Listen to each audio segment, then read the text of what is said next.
It's wildfire season in South Africa and especially in the Western Cape. The very high temperatures coupled with the wind we've been experiencing recently has really spread wildfires quite close to homes in and around the CBD. I'm joined in studio by property expert David Reby, who's going to speak to us about protecting our homes from fires. Thank you so much for joining us today. No, thanks for having me again. Now, like I mentioned, we really have been seeing quite a lot of wildfires scarily close to homes, especially in the Western Cape. Yeah.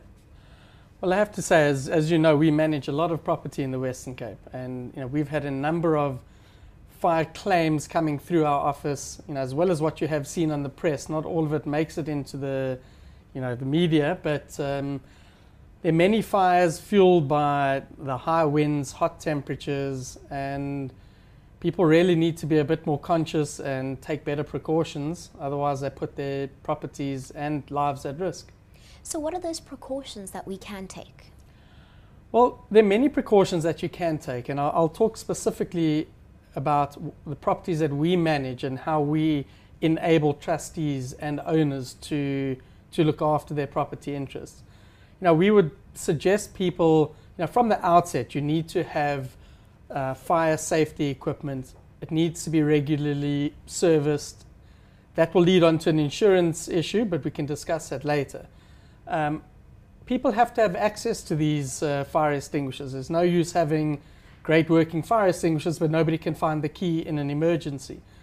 So it all really boils down to having a fire plan, evacuation processes, signage on stairwells as to where people must evacuate to, how to get out of a building that is on fire. Taking it even one step further, people need to be trained about fire awareness, about being able to spot where there are potentially flammable situations, like storing firewood or your gas canisters away from living areas, or not letting rubble build up in areas where a cigarette could be thrown out and suddenly things can spiral out of control.